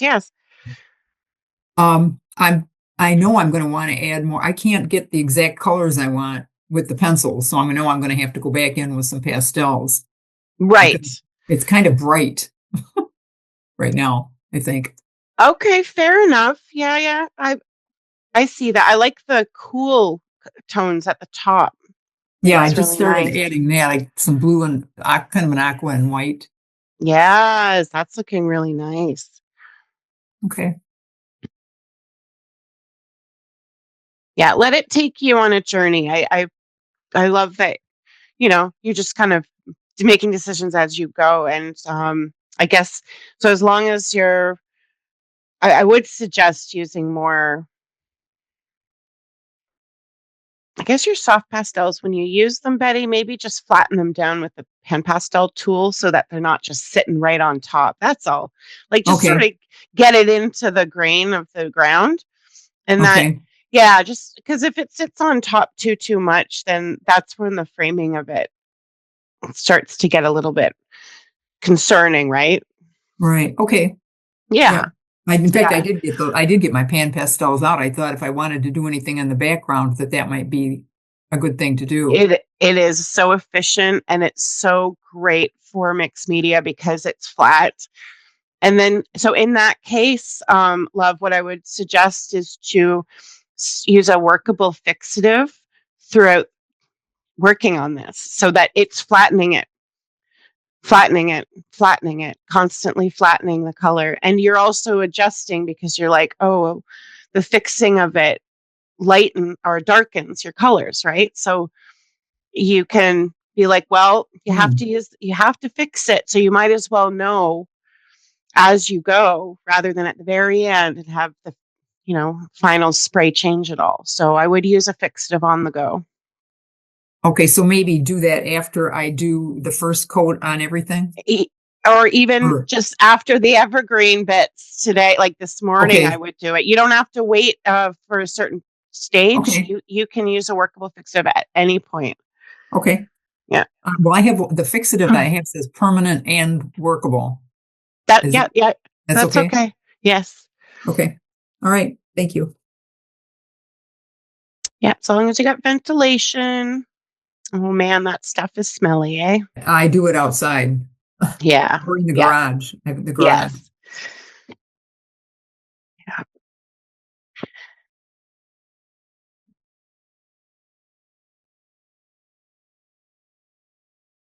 Okay, set that aside.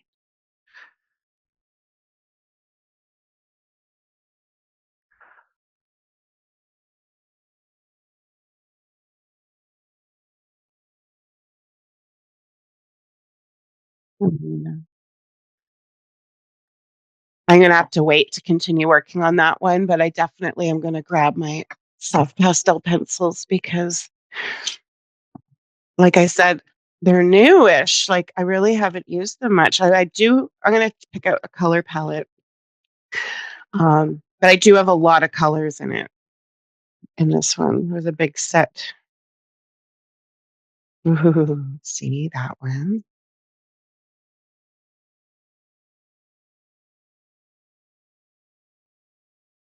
Really liked your colors, Christine. I'm going to.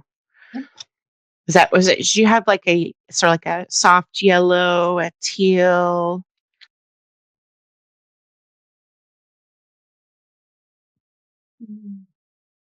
Soft yellow, teal. What else was in there that kind of happened? Kind of some purple.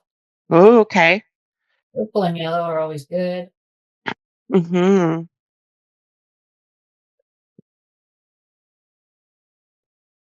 Well, as Esther has pointed out, and I continue to make this observation as well, there's just never good purples and pastels. No, it's true.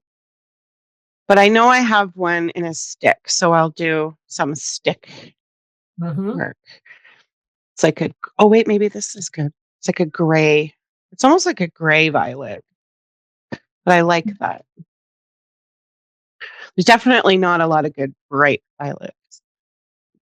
No, because I actually decided to do a search, like trying to find pastel purples. Yeah, you went on this like mission. Oh, I did, and it was not quite as successful as I was hoping.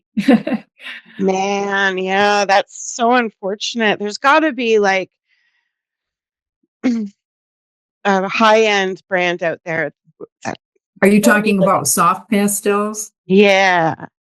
Well, I ordered one. I'll show you this. I think there's got to be a little old man who sits in his workshop and makes Purple. Where is he? Where is he? Oh, Now this is called just Violet. Okay. And it's by Blue Earth. I mean, I didn't need this, but I had never tried Blue Earth, so I thought, well, let's try it.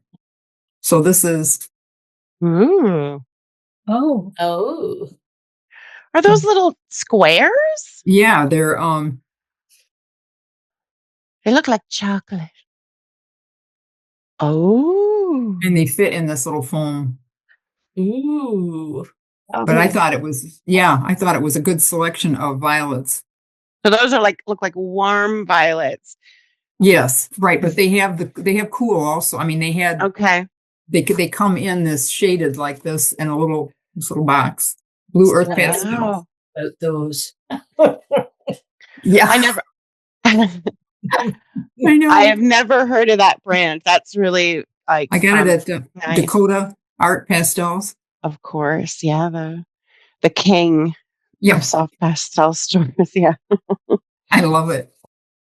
Yeah. Here in Ontario, Esther, King's Framing is really good with soft pastels. Not that you have to go to the store physically, because I can't remember. They're North Ontario, but that they have a great website, King's Framing. I'll check that out.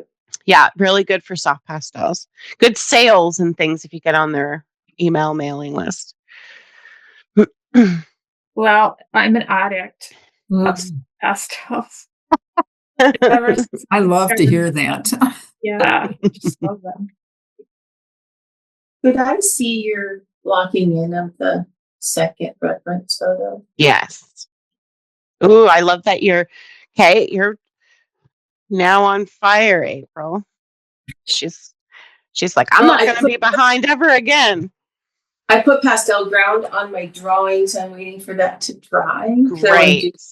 Pencils. Thank you. Yes, and you'll be best to definitely wait overnight for the dry media ground. It's even if it's dry to touch in an hour or so, it's still not recommended. Not ready. Yeah, especially if you want to erase, like it really needs to cure. There's that whole dry to touch, but then fully dry. Good deal. I can wait. Mm-hmm. I'm just sharpening pencils, which is actually a good task.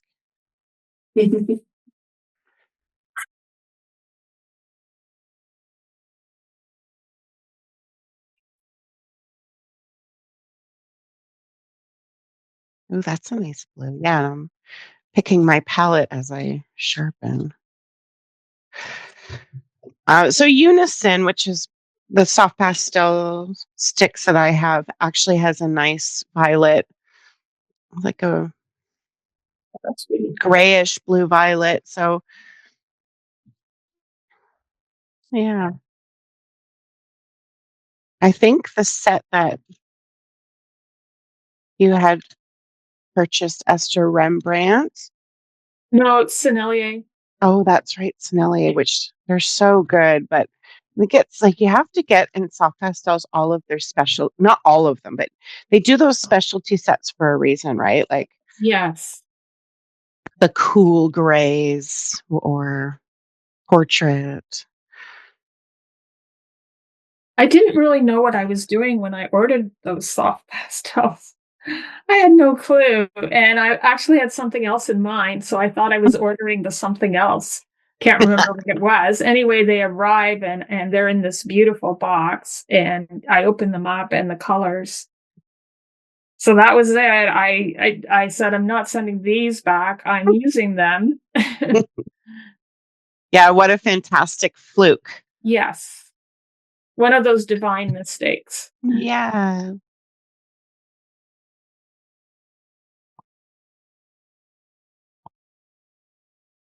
Certainly doesn't happen often.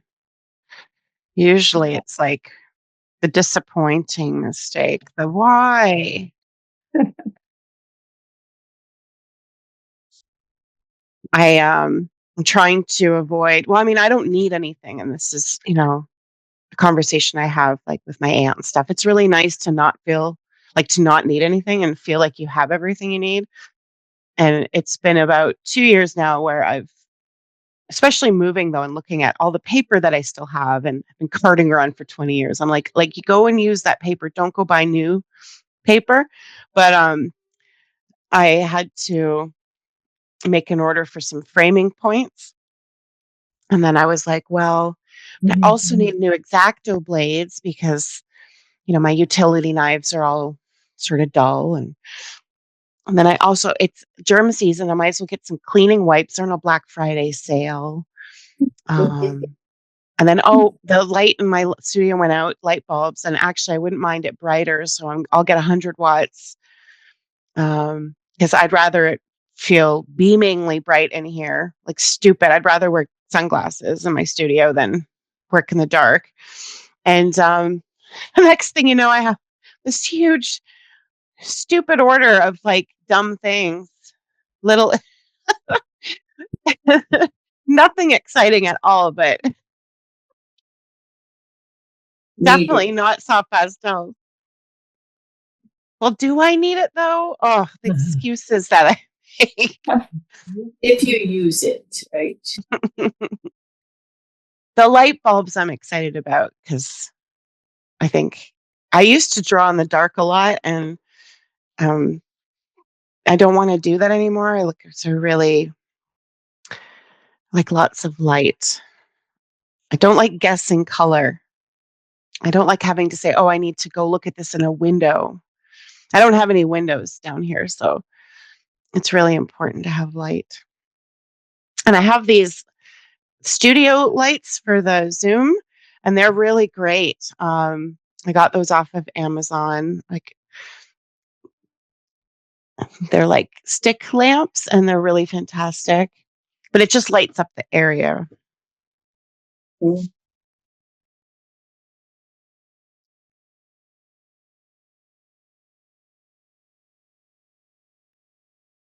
I did make a decision to get only a pack of 25 blades though, because and to get the carbon blades. So if you're ever making this decision in your life, you don't need 100 blades.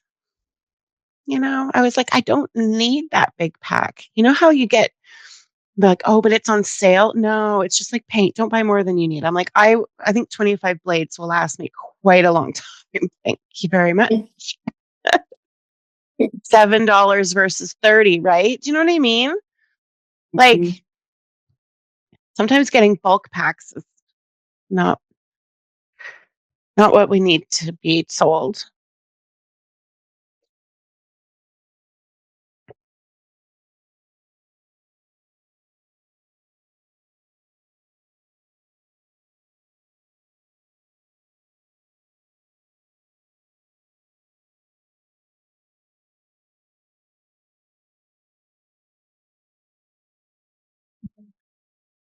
How's it going, Carol? I'm just checking in. Good. Gotten sidetracked a few times here, so. So I was going to tackle the one we did last week with the really draping trees, and then when you talked about doing reflection this morning, I thought, okay, maybe I can put those together. So, anyways, this is where I went with that. Ooh, so yes. Those are the old trees, and then I just put some, and I haven't finished the course yet. So, anyways, that was one thing I did. I love your strokes and the brush strokes that you have in that. They're very they're beautiful. They're just beautiful. So then I thought, well, before I get into putting watercolor over top of the fix on the gesso, I just experiment with a small board. So again, I did the just the reflections.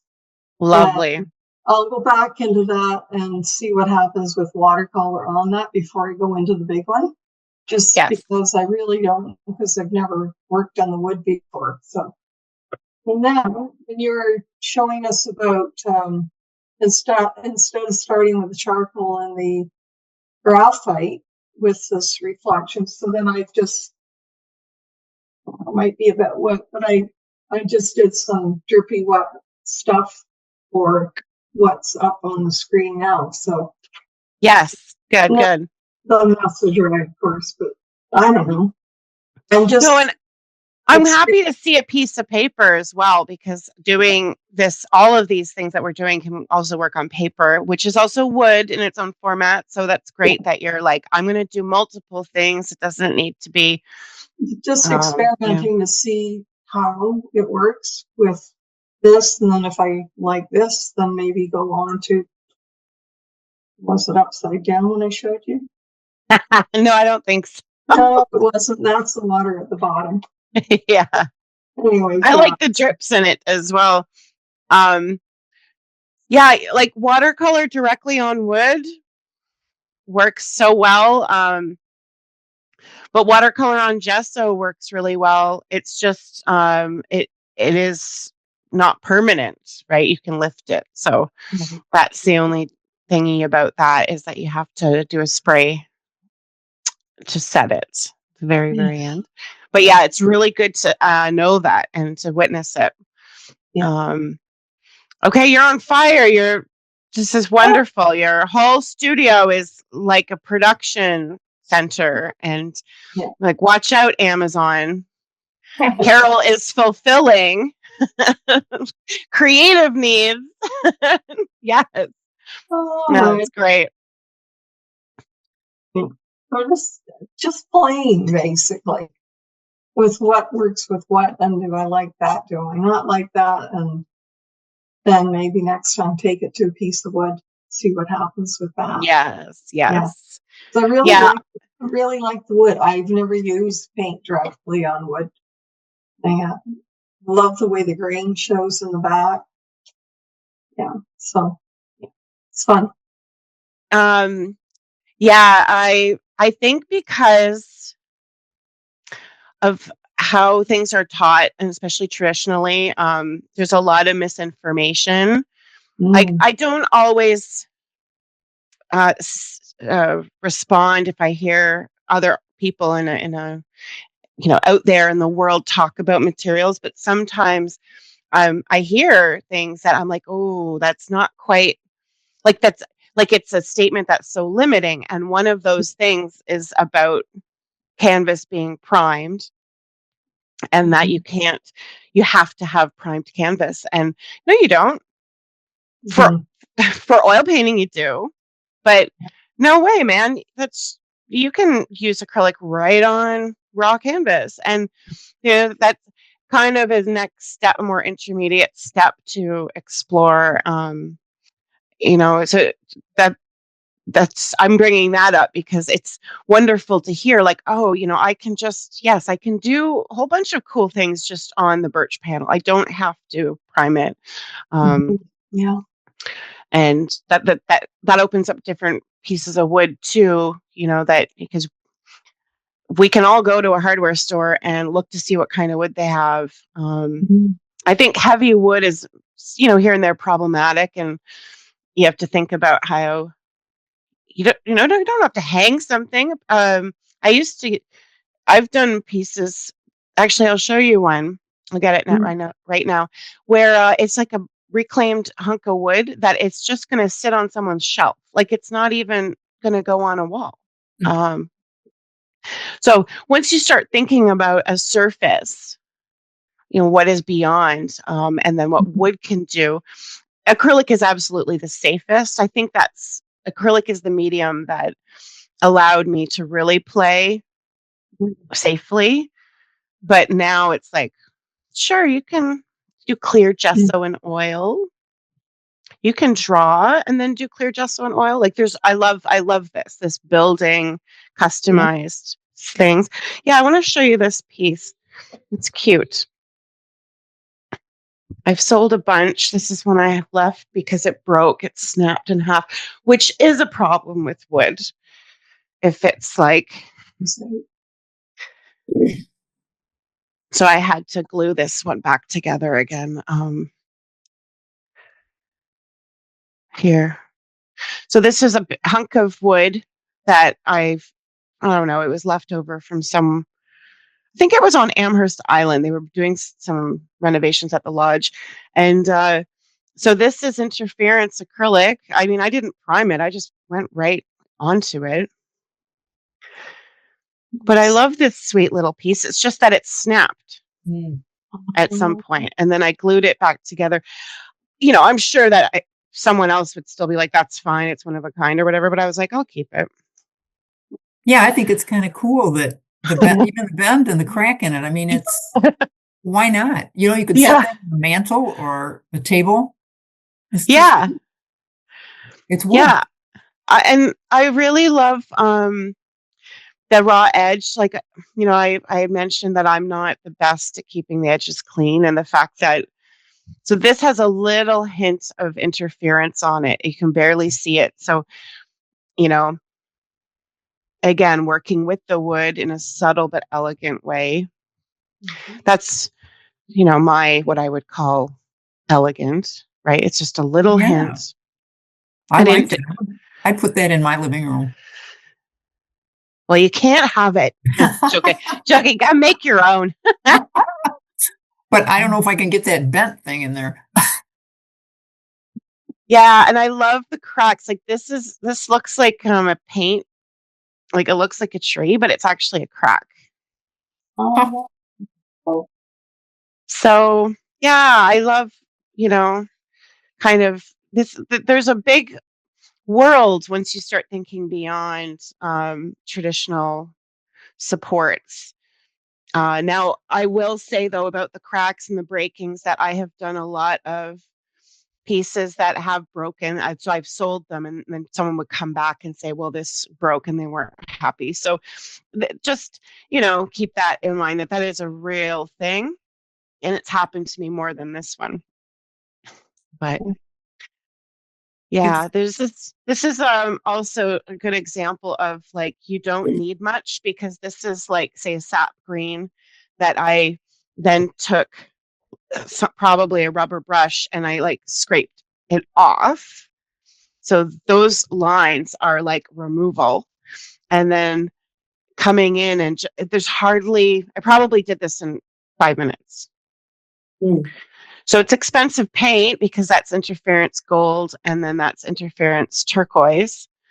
So, sometimes we buy these really funky colors and whatnot, and you don't need to do a lot of work. Let the paint do the work. So quite specific and simple and minimal. What makes it elegant is using that interference paint, even though the wood is cracked. I mean, that's what gives it the combination is great. Yeah. And it's a nice color palette. I mean, this is in my studio bathroom. I really like the color palette. So that's kind of like a robin's egg blue, which I think is phthalo turquoise and white, and then sap green. So it's like very, very minimal. But then you put the interference turquoise over the top? Yeah, and just in little there you can see they're pretty thick swipes. Yeah, very thick. Yeah, it must have been high viscosity paint. And again, just like leave it.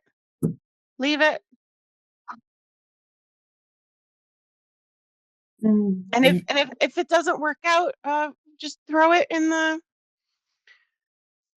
wood pile. Paint on the other side where the big crack is. Yeah. So that year, I actually remember that year, and since it's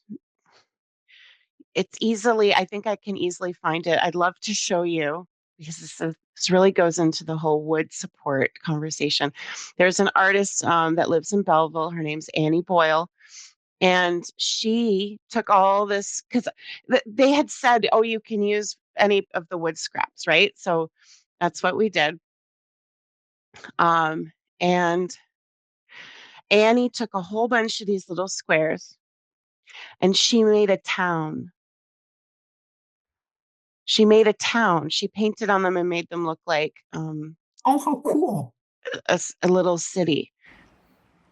This is a tour through Annie Boyle's little town. So we've got the jail and all of there's no exit. All the prisoners. And then we've got the medical center where the doctor's escaping and there's just a never-ending line of patients. Then we've got the local pub, the Deck. There's only an exit. And then we've got this big building made by crooked architects. And then we've got the biggest store in the fucking lot, the liquor store. There you go. Oh, it's just the little goons right here line up waiting for all their booze. There you are. Welcome to town. Annie's town. So could you paint with the acrylic like on birch bark? Yeah, absolutely. The thing about gesso, you can use acrylic right on wood. You really can. But the thing about gesso is that it's cheap. So if you're worried about something maybe getting like water damaged or there's moisture, or you want to save your money because you're using expensive colors, then a gesso is like a clear gesso even is a smart idea. But you do not have to because acrylic is plastic. So I know it's one of those things about just understanding what gesso is, understanding what acrylics are, and then realize like the beyond the recommendations, try and imagine if you need it or not, and always ask yourself, do you need it? And then the only concern about watercolor or like watered down acrylic is that you're not adding so much water to your board that it's going to split because of what you did. So if you saw how I was adding the color as the base for the reflection piece, I wasn't like, it's not like I poured water on it. Like it's watered down on the palette. So I think that's another consideration too, is like, I'm not trying to weaken the wood by staining it. Right. Okay. That would have been helpful about 10 minutes ago because I wet down the wood and then added the acrylic. You wet the wood? I did. But like with a spritzer or a brush? With a brush. Yeah, that's okay. It's okay. Now, it's not like it's not like you can't wet the wood like you would paper for watercolor. It's not like you can't. It's just simply especially if it's cradled, it's much better.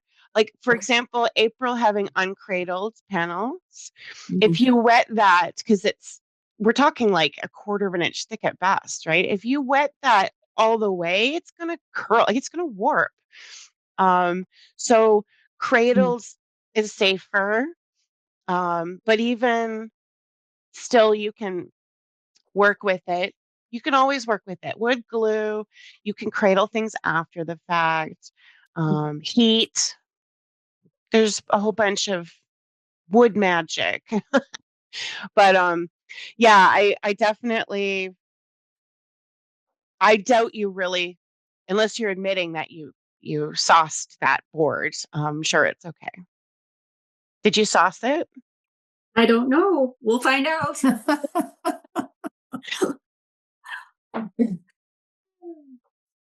I'm sure it'll be okay. It'll be fine. Okay. I don't want to leave off on any like stresses. Does anyone want to share or just give me a shout out? I can share mine. That is stunning. Yeah. No, it'd be dripping to be concerned. That looks great. Yeah, I brought out the wood green. I was surprised, so I'm happy about that.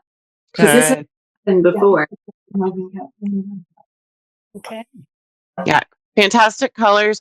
It is a practice to, this is for everybody, okay? Like, it is a practice to, sometimes you'll put down a wash on wood and then when it dries, you're like, wait a minute, where'd the color go? Like, it feels dull because you are sort of washing away the binder, which has the gloss and the, um, which keeps things vibrant looking, and you're getting it down and so you can always do multiple washes, and again, if water is a concern, you can always add a little bit of gesso or polymer to the water and do a little 1-to-1 ratio.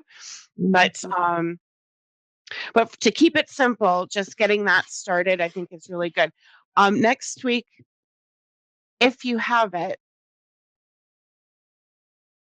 oh, come on. Oh, there it is. And if you don't, that's fine. I'm just want to give you some options so that I'm not sending you an email late, or this is something that if I don't make decisions, I do drop the ball sometimes. Charcoal watercolor, nitrum. This is basically just a watercolor, okay? So you could use black watercolor. This is just really nice in tone because I love charcoal, so that's what it looks like. So that's what I had used for that piece. Or ink, if you like ink. If you don't care for ink, then don't worry about it. Or a watered down acrylic. Okay. You can also use watercolor. So I'm going to say this watercolor, acrylic. You could definitely use oil if you want to. Let me know. Then we can talk about what mediums and stuff. And then here's the thing. I'm going to ask that you get out, prepare, ready, like a cup with all of the round or liner brushes that you think might work for doing variegated, thick to thin, lots of lines. And then we'll just do a test and look for our perfect brush, and we'll talk about strokes and mark making, because I'd like to focus on tools. Now, when I say a brush, it could also mean maybe some unconventional stuffs like stuffs. Stuffs like a ruling pen, or I don't know, think out of the box sort of thing. And yet brushes are, tools made for us so that we can make those marks that are expected. So you can get as creative as you want there, but next week is going to be about kind of patterning and getting variety with lines and lots of trees. It'll be a meditational sort of end to things, but also with a little play and experiment. So let's try not to be like, this is the brush, and have some options to explore. Okay. What did you use on that picture, Charlena, that looks in the water? It looks like you used, Yeah. what is that? Self-leveling gel, which is an acrylic medium. And then I poured the powder on it while it was still wet. Oh, that gold powder? Okay. Yeah. Yeah. So I haven't really buffed it. Yeah, it's like I liked it as it was. I really did. I liked it as it was. It was all very not flashy. It was not flashy at all, and I really liked that. But then I started to put in some gold glow in here, and then I didn't like it, and I said, well, actually dipping a little gold toe in was not good. Like, I either should have left it very natural, and because I didn't, I was like, no, now I have to go all the way flashy. So at least that's how I have to balance things out. And so now I quite love it. These to me are like little, mystical fairies that it was initially supposed to be like a sunset glow, but to me now they look like ethereal spirits in the forest, which I'm quite thrilled Right. with. I like it.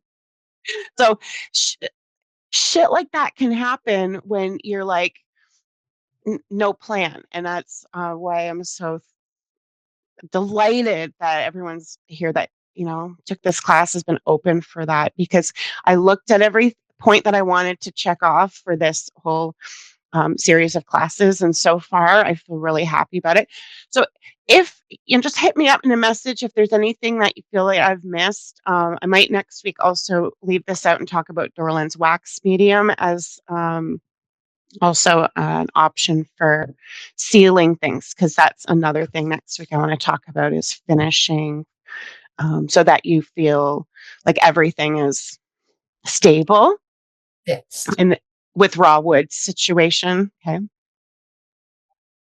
So I'll make, yeah. Before we leave, 2 questions actually. Okay. One, since I don't like watercolor on this board, so like my Knit Am would spread, go ahead and put a clear gesso over it this time. Yes. Work on top. Yes. And then 2, do you know, because that's something I wanted to research about. So when I'm using the Spectrafix, it's casein, right? Yeah. Can we put the cold wax over it? Over casein? Well, that fixative is not actually like creating a film. So yes. Like Okay. casein paint is different. I'd have to look to see because that's like thicker, but the Spectrafix is so hardly there But that. I put several layers of the Spectrafix so that it doesn't smudge when putting on, so I'm thinking it might be a buildup of the casein, at least in several spots. I don't think it's a problem at all. I guess the test, you'd have to test it and just make sure that whatever you were fixing isn't then going to move once you use the cold wax on it. That'd be my only thing is it really a layer? Or, did it set it and then you come in with the cold wax and it starts to smudge again? Like I reactivate. So I don't think it's a problem, Stacey. I just don't know about that interaction part. I'm just thinking of like the charcoal. No, it will set it enough so that it doesn't smudge if you go in with cold wax. This is why I smudge all the charcoal that I do. So it's already pre-smudged. I think it would be okay, but definitely worth a little test. I mean, it's a great question. I have not used Dorland's wax medium in and of itself for that purpose, but I used to use cold wax in oil painting. And so that technically it should be fine. Like there's more problems of using things on top of Dorland's cold wax medium than using it on top of other things. So my knowledge base is saying that's fine, but just do a test because of whatever you were fixing to make sure that's okay. Yeah. Okay. And to be continued on the fixing and finishing, because it is a big conversation. And so perhaps I shall put together an actual written thing, because sometimes it's great to talk, but sometimes it's also great to have a reference. So I shall go do that. And we'll continue on next week. And I'm here if I can help guide you to be prepared for that. Okay. Okay. Mwah. Awesome. Okay. Awesome work. Thank you. Bye-bye. Bye.